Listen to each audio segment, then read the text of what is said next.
Halo Kak Acil, Halo, selamat pagi. Gimana pagi. kabarnya nih? Alhamdulillah baik. Miar sendiri gimana? Alhamdulillah baik juga. Nah. Setelah pandemi belum berlalu sih, tapi kayak kita udah mulai bisa bertemu nih sekarang kan akhirnya. Setelah Gimana? beberapa bulan. Kegiatannya apa aja nih Miar? Selama lockdown dan setelah PSBB atau lockdown berakhir, apa aja nih kegiatannya? Ya, ngejalanin 1 semester kuliah daring, lalu sekarang-sekarang sih lagi sibuk kalau misalnya ada job atau misalnya nge-endorse baju, produk, sesuatu kayak gitu doang sih. Berarti ya ada kegiatan selain kegiatan kampus berarti Iya, ya? betul. Kak Acil sendiri gimana? Apa aja nih kegiatannya? Kalau aku pribadi sih ya monoton sih, lebih ke membosankan jatuhnya. Karena di rumah sendiri aku nggak banyak kegiatan selain kuliah daring gitu. Jadi ya lumayan membosankan. Nah jadi ketika lockdown dan PSBB ini udah berakhir, jadi kayak ngerasa seneng gitu kan. Akhirnya bisa keluar rumah dan melihat dunia secara utuh gitu kan. Dan kayak kaget lagi gak sih lihat jalan Ya pasti karena kayak benar-benar di lockdown di rumah. kultur shock gitu. Ya, Nah makanya itu sekarang kan lagi rame nih ngebahas terkait new normal kan. Nah, betul. untuk pendapat Miar nih, new normal sendiri itu kayak gimana sih? Sebenarnya new normal ini punya dampak negatif dan positifnya ya Oke. tentu. Kalau menurut saya pribadi, new normal itu adalah adaptasi atau tatanan perilaku baru yang kita harus berdampingan dengan COVID ini. Bagaimana kita bisa beraktivitas kembali, namun laju inflasi COVID-nya harus bisa menurun gitu. Menurut aku pribadi gitu. Kalau aku pribadi sih kalau ngelihat new normal ini ya, sebetulnya kalau berbicara tentang adaptasi baru, untuk Indonesia sendiri sebenarnya udah beberapa kali mengalami new normal gitu. Yang pertama Krismon 98 gitu. Terjadi perubahan dari segi ekonomi, dari segi pendidikan, dari sistem atau kebijakan-kebijakan yang dibuat oleh pemerintah gitu. Kemudian 2007-2008 itu ada yang namanya krisis ekonomi global. Bukan hanya Indonesia tetapi global, seluruh dunia gitu mengalami krisis atau resis global. Kemudian yang sekarang ada yang namanya COVID gitu. Sebetulnya kalau misalkan kita tarik ke belakang, untuk masyarakat Indonesia sendiri seharusnya nggak kaget gitu. Karena sebelumnya udah pernah beberapa kali mengalami new normal sebetulnya. Cuman kan karena pada saat ini khususnya kasus COVID 2019 ini karena ngerasa nggak sih kalau misalkan kasus ini tuh kayak terlalu bombardir gitu kan oleh media. Secara kita kan anak komunikasi gitu kan, kita belajar terkait komunikasi visual dan audio visual gitu kan. Ngerasanya gimana sih terkait pemberitaan yang disebarkan melalui media massa? Lebih ke ada ya belum tentu itu benar, belum tentu itu salah juga. Jadi banyak simpang siurnya karena mungkin data-data yang ditampilkan kurang atau tidak spesifik atau bagaimana sih. Jadi media kayak gitu. Nah, kalau misalkan kita ngomongin komunikasi ya, komunikasi itu dikatakan berhasil ketika terjadi sebuah feedback atau perubahan di lingkungan atau masyarakat yang menerima informasi tersebut gitu kan. Nah, kalau misalkan kita lihat dari pidato Pak Jokowi ini nih, untuk di lingkungan Miar sendiri pendapatnya gimana sih terkait pidato Pak Jokowi? Pidato Pak Jokowi di lingkungan aku sendiri sih menanggapinya itu suatu hal yang harus dilakukan. Jadi kayak evaluasi lah, bentuk evaluasi atau kekecewaan atau kekesalan emosi dari Pak Presiden terhadap bawahan-bawahannya yaitu menteri-menterinya. Jadi menurut aku wajar Pak Jokowi ngasih statement atau misalnya kecewa dengan para kinerja kabinet gitu kan. Terus kan yang di mata Najwa itu tuh. Kemarin malam nih baru dibahas tentang Pak Jokowi. Menterinya pun Pak Cahyo baru menilai ini adalah emosi yang tertinggi gitu.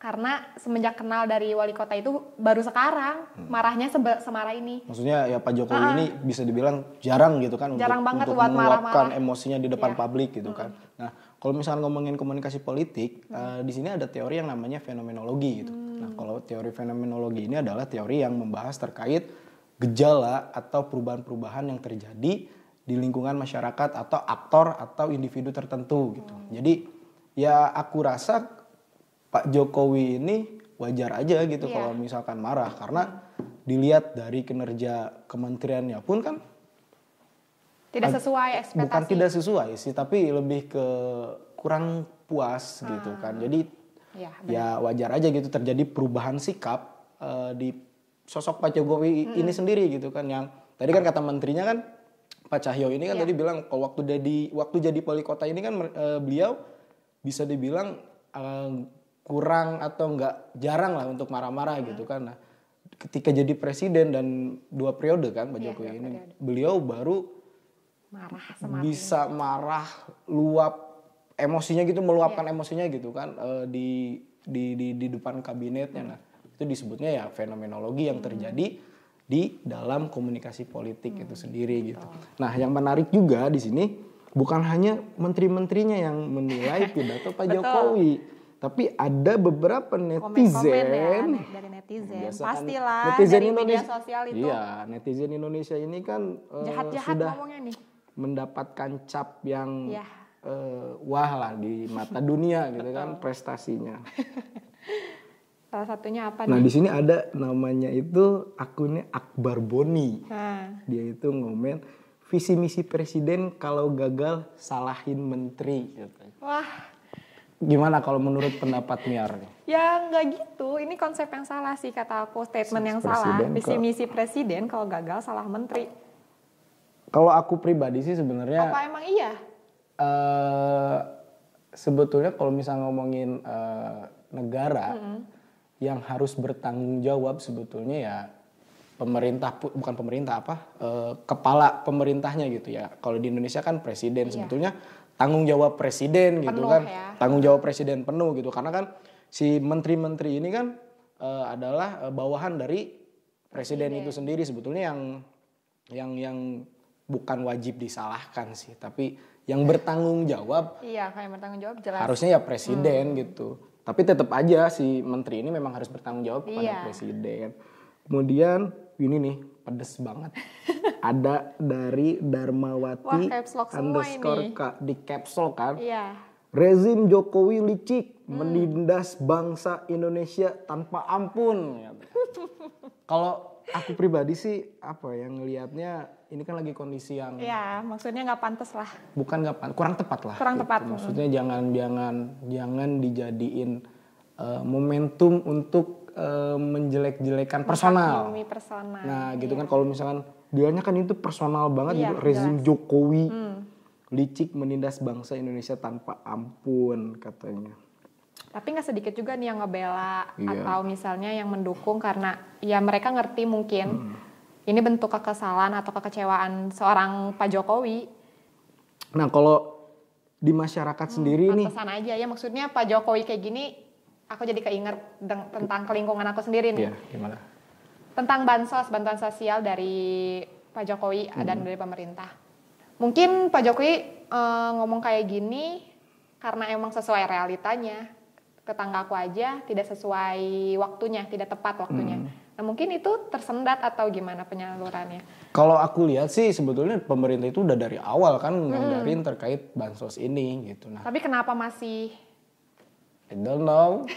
Ya mungkin kalau di lingkungan kecil sendiri gimana? Sebenarnya sama tepat aja sasaran? Sih. Sebetulnya kalau dibilang tepat sasaran, aku punya contoh kasus sih tetangga. Sebetulnya dia kalau bisa dibilang ya emang benar-benar keluarga yang membutuhkan gitu. Tapi ketika bansos ini turun dan disalurkan kepada masyarakat, nah tetangga aku ini dia nggak dapet. Nah, jadi aku kayak ngerasa salahnya di mana? Salahnya di mana gitu. Jadi kalau aku pribadi ngelihatnya kalau presidennya mah nggak salah kalau kata aku karena dia udah bukan tugas dia khusus kan. Tapi emang dia udah bikin kebijakan juga kalau akan memberikan bantuan kepada masyarakat terkait bantuan sosial gitu. Jelas diomongin kan. Terus ya mungkin ya hasil sebab akibat dari Pak Jokowi ini marah-marah, ya mungkin itulah gitu. Kejadian-kejadian yang ada di lapangan gitu, bahwa ketika pimpinan mengatakan A, ternyata di bawahnya itu nggak dijalankan Iya, gitu, atau B atau C gitu. Ya intinya itu ketidakpuasan masyarakat terkait pelayanan medis gitu yang diberikan. Kemudian ya tenaga medis pun banyak yang merasa tidak di PHP-in.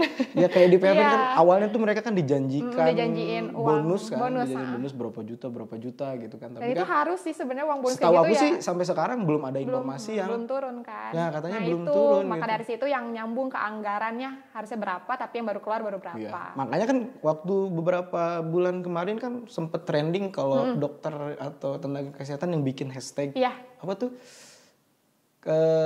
terserah. Iya kan? Terserah gitu ya. Mungkin mereka ngerasa ya udahlah putus asa mungkin karena di PHP-in oleh pemerintah gitu kan. Iya. Ya, tapi gitu kan gimana ya? Mereka juga harus bertanggung jawab terkait kerjaan mereka gitu kan. Jadi mau nggak mau mereka ya turun nggak turun ya tetap harus bertanggung jawab. Terus yang kasihan juga mereka kan nggak bisa ketemu langsung sama keluarga gitu kan. Mereka harus tinggal yang di tempat yang berbeda dengan keluarganya gitu. Dan itu berbulan-bulan. Dan berbulan-bulan gitu. Benar. Mereka kasarnya itu mereka kayak di karantina gitu kan. Lalu apalagi nih? Terus banyak sih di sini head speech yang tapi nggak tahu kenapa ya masyarakat Indonesia itu kalau misalkan di media sosial suka banget gitu kalau mengeluarkan kata-kata. Emang jahat menurut. Jadi sekarang nggak perlu kayak misalnya istilahnya ngebunuh langsung lah dengan kata-kataan, dengan komen-komen pedes juga. Ya sebetulnya sakit hati. Untuk sekarang aku lihat di media sosial sendiri karena mungkin kebebasan pers karena kan waktu zaman dulu tuh untuk mengeluarkan pendapat itu kan agak sulit gitu kan karena rezim waktu itunya. Kalau sekarang kan dilihatnya gampang gitu, tapi kegampangan untuk atau kemudahan untuk mengeluarkan pendapat ini kayak disalahgunakan nggak sih gitu? Iya. Kayak dipakai yang sebenarnya boleh mengkritik atau tapi sesuai realitanya atau enggak bahasanya gitu kan, itu nggak pernah dikemas, nggak pernah difilter. Gitu. Kayak nggak pernah difilter. Jadi jatuhnya kayak masyarakat Indonesia semuanya sama gitu. Barbar. Nah barbar. Kan Indonesia kan masyarakatnya suka bukan masyarakatnya sih, netizennya. Dicap barbar. Iya. Kemudian di sini, ini nih ada analisis sosial politik Universitas Negeri Jakarta, Ubedillah Badrun. Beranikah Jokowi reshuffle dua Menko tersebut? Kalau tidak berani reshuffle dua Menko tersebut, itu artinya membenarkan tesis bahwa Jokowi dikendalikan oleh oligarki ekonomi dan oligarki politik. Nah, yang ini nih. Dua Menko ini adalah Menko Perekonomian dan Menko Kemaritiman dan Investasi Luhut Binsar dan Airlangga Hartarto. Nah kalau misalnya ngomongin Pak Luhut, setahu aku ya di media sosial gitu emang banyak banget meme-meme yang mengkritik lah. Menjatuhkan. Bukan menjatuhkan sih. Ya mungkin ya menjatuhkan juga. Cuman kita kan bahasanya kayak mengkritik gitu. Ya. Mengkritik aja. Mengkritik kinerja dari Pak Luhut ini gitu kan. Makanya banyak meme-meme yang bertebaran di media sosial gitu. Ya mungkin ini salah satu salah satu alasan Pak Jokowi marah-marah mungkin kan ke kabinetnya ya. Mungkin gara-gara ya disangkanya mungkin main-main kan kementeriannya. Tapi berarti menjadi suatu ancaman juga kan buat menterinya karena emang ini beneran bakal terjadi reshuffle mungkin. Ya kalau misalkan kinerjanya monoton sampai hari ini misalkan ketika bakal benar gak kata Kacil di reshuffle? Kalau kita lihat deh 1 minggu atau 2 minggu ke depan ada perubahan gak nih? Di kementerian itu sendiri gitu. Nah terus banyak juga nih kalau misalnya ngomongin media sosial gitu ya, kalau ngomongin media sosial terkait informasi yang disebarkan kepada masyarakat, informasi-informasi yang hoax gitu kan. Kamu pernah nggak sih maksudnya kayak dapet sebuah informasi yang kebenarannya itu nggak bisa Sering. sering. Tentang apa? Untuk masalah COVID aja deh. Tentang apa nih? Pernah nggak? Misalnya kayak dimanipulasi data. Manipulasi data. Oh iya. Terus? Gitu. Terus banyak lah pokoknya. Jadi kayak kita tuh awam tentang kebenaran dan yang dimunculkan tuh berita terus yang jelek kan. Tapi kan kita nggak tahu aslinya kayak gimana gitu. Sebenarnya kalau aku pribadi sih ya, untuk menanggapi hoax ini sendiri sebetulnya media kan yang ngangkatnya itu kan medianya kan. Orang yang bikinnya dan ngangkatnya media gitu kan, individu yang membuat. Sebetulnya untuk media sendiri nggak salah sih sebenarnya untuk penyebaran berita atau informasi gitu. Perlu ya. Sebetulnya yang harus yang harus diedukasi adalah kita sebagai masyarakat atau kita sebagai penerima informasi tersebut gitu. Kita benar-benar harus jangan membaca dari satu sumber. Membacanya aja gitu referensi, kan. Apalagi kan masyarakat Indonesia terkait literasi ini kan rendah gitu banget. Kan. Mereka itu gampang sekali terprovokasi oleh gampang bacaan gitu kan. Iya, kan. gampang menerima hoax karena lemahnya literasi gitu. Sebetulnya ya kalau aku pribadi ngelihatnya masyarakatnya sendiri juga emang kurang gitu. Mereka tuh kalau misalnya apalagi kalau ibu-ibu bapak-bapak yang ada di WA gitu kan, mereka dapat informasi bla bla bla langsung percaya gitu kan. Nggak divalidin dulu nih bener gak nih informasi ini gitu kan. Mereka tuh kayak gampang banget percaya, disebarin lah kemana-mana gitu kan. Nah makanya nih kita sebagai kaum akademik yang yang bisa membaca situasi, yang gitu. Belajar langsung tentang media, apalagi anak komunikasi gitu kan, wajib gitu kan. Nah kita nih harus bisa menjadi pemangkas terkait penyebaran berita-berita hoax ini gitu. Jadi kita jangan cuma ngandelin pemerintah doang gitu. Pemerintah juga kan mereka udah berusaha, mereka udah bikin kebijakan membuat sebuah kayak keamanan kayak gitu sih, cyber kayak gitu. Oh iya, cyber. Iya kan, jadi kalau misalkan ada hoax kayak gitu nanti ditangkal itu sama mereka gitu kan.